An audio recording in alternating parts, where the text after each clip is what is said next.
Abra sua Bíblia em Jonas capítulo 2.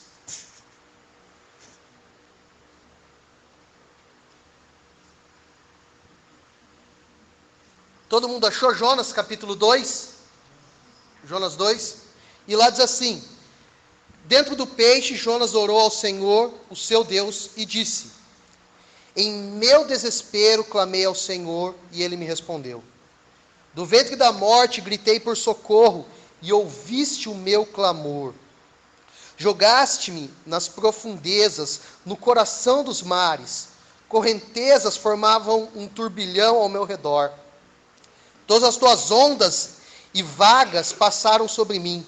Eu disse: fui expulso da tua presença. Contudo, olharei de novo para o teu santo templo. As águas agitadas me envolveram, o abismo me cercou, as algas marinhas se enrolaram em minha cabeça. Afundei até chegar aos fundamentos dos montes, a terra embaixo, cujas trancas me aprisionaram para sempre. Mas tu trouxeste a minha vida de volta da sepultura, ó Senhor meu Deus.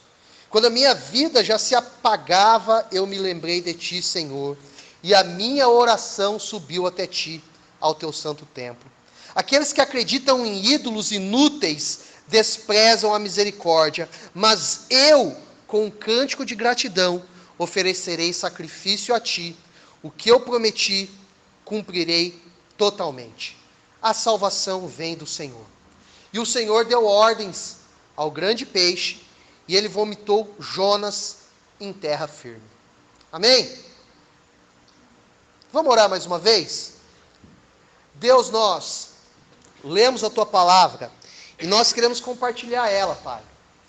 E nós tivemos já um tempo aqui precioso de comunhão, de intimidade, um tempo precioso na tua presença, mas nós queremos meditar na tua palavra e que a tua palavra continue a falar conosco, em nome de Jesus. Amém e amém. Nós já temos falamos na semana passada, que Jonas era um profeta fujão. Mas eu quero falar um pouquinho hoje de Jonas, numa vertente que nós não falamos muito. Nós focamos muito no Jonas fujão, no Jonas reclamão, Jonas 4. Ele vai reclamar de algumas coisas, nós vamos ver isso ainda. Em Jonas 3 é o Jonas pregador. Quando ele prega, é assertivo, é efetivo. Mesmo que ele não quisesse pregar, ele acaba pregando. Nós falamos pouco de um Jonas como alguém que se relaciona com Deus. Porque, na verdade, a partir do livro que ele escreveu, ou que foi escrito sobre a história dele, nós vemos Jonas pouco fazer isso. Qual que é a figura que nós temos de um profeta? Talvez a melhor descrição de um profeta esteja mais no Novo Testamento do que no Antigo Testamento. Talvez a melhor descrição seja a descrição de João Batista. Então era alguém que estava no deserto para buscar a Deus, que pregava a verdade da palavra de Deus, que tinha uma vida simples e humilde. Esse poderia ser um perfeito estereótipo para alguém que seria um profeta. Agora, Jonas, quando nós olhamos para ele, não. Nós olhamos para ele fugindo, nós pouco olhamos para a pregação dele, nós olhamos muito para a reclamação dele, mas Jonas 2 mostra para mim e para você um Jonas que, no meio de toda a dor dele, decide orar, decide buscar, decide clamar.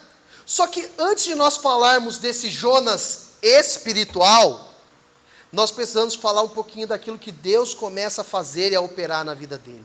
E é interessante perceber isso, porque o que aos nossos olhos pode ser ruim, aos olhos de Deus pode ser extremamente positivo. Por exemplo, Deus usa o peixe para salvar Jonas. Lembra o final do capítulo 1? Ele ia morrer em alto mar e Deus envia o peixe. E o peixe engole Jonas. A salvação de Deus surge de meios e situações que nós não imaginamos e que nós não planejamos. Eu acho que eu estou um pouquinho longe de vocês, vou vir um pouquinho mais perto, tá? A salvação, no caso de Jonas, veio de um grande peixe. Agora, em outras situações, poderia vir de vários lugares diferentes. Eu mencionei isso na semana passada, mas vale a pena relembrar. Em alguns casos, Deus decidiu levar a mensagem dele usando algumas coisas que para nós seriam loucura. Ele fez um profeta ficar um período de tempo andando por aí pelado, sem roupa. Ele também fez um outro profeta não chorar por causa da morte da esposa dele. Ele fez um outro profeta ir lá e se casar com uma mulher que talvez eu e você não casaríamos, que era uma prostituta, uma adúltera.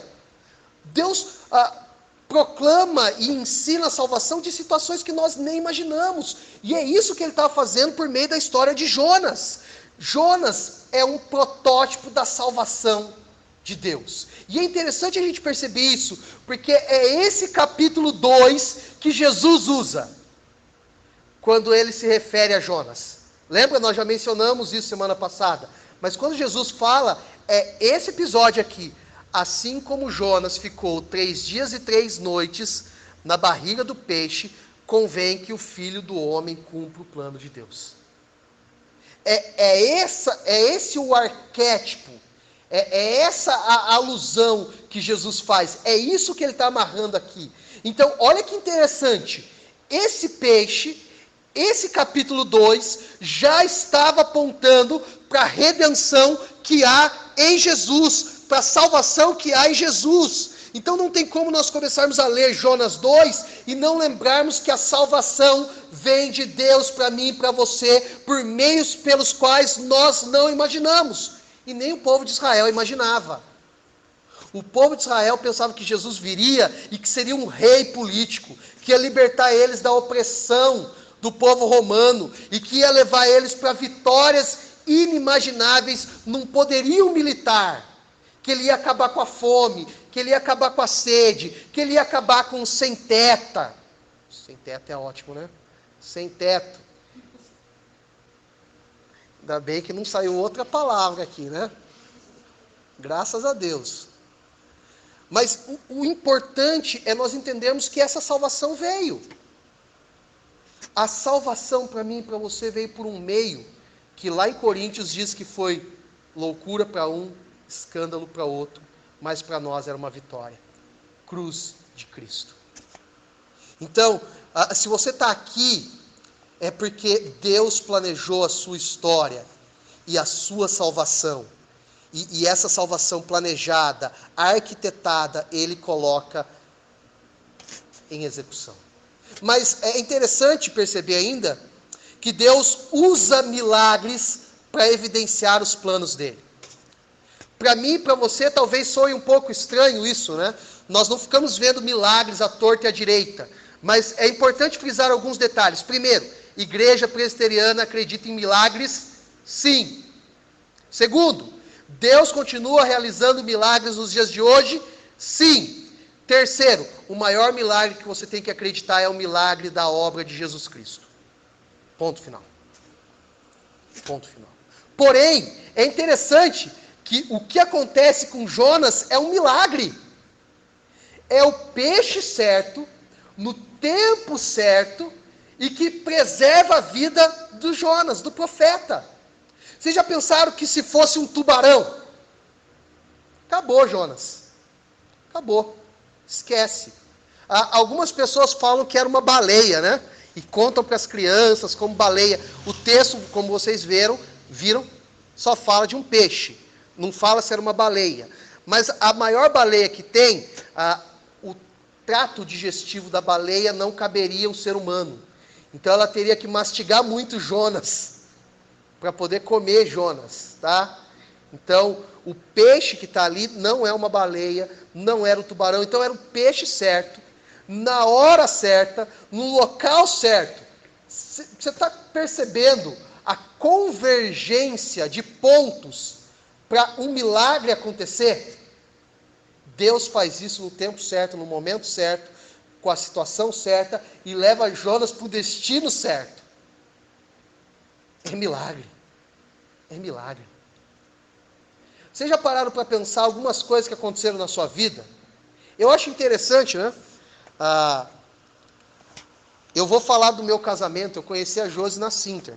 Nós só viemos a namorar alguns anos depois. Mas eu conheci a Josi na Sinter.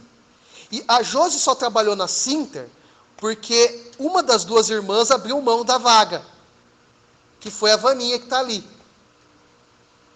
Quando a Josi ainda fez a entrevista, ainda caiu no turno que eu trabalhava.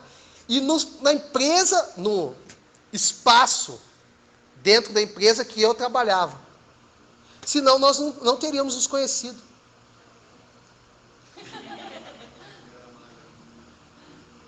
Eu era mais magro que o Otávio.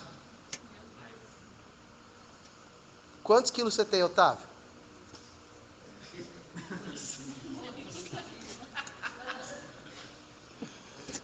Mas quando nós começamos a olhar para detalhes da nossa vida, nós começamos a perceber isso.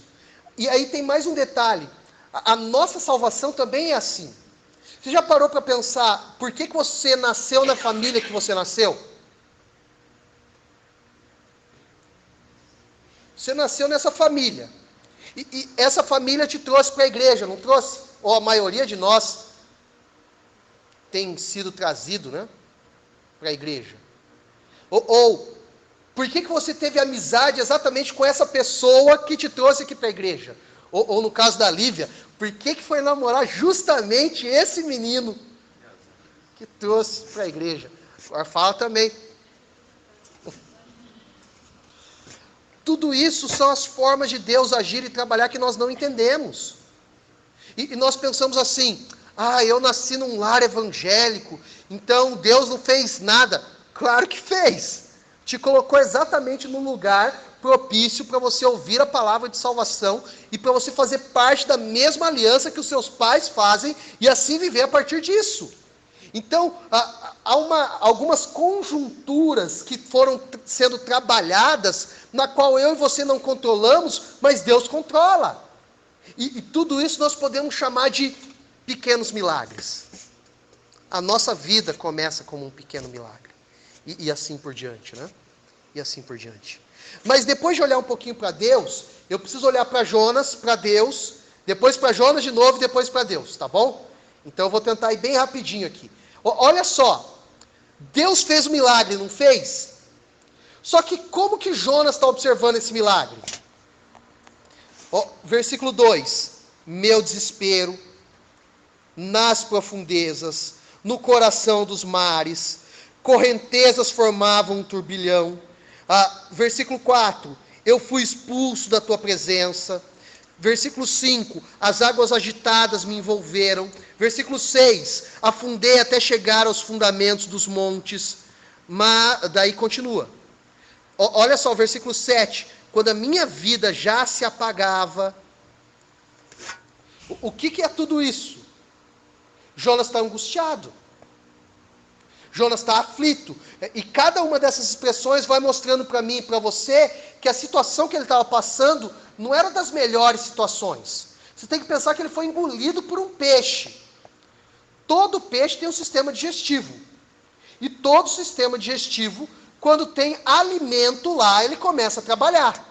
Em outras palavras, o que estava acontecendo com Jonas é que ele estava morrendo, mas de uma maneira devagar. E é isso que o texto está descrevendo para mim e para você. E às vezes nós não percebemos isso.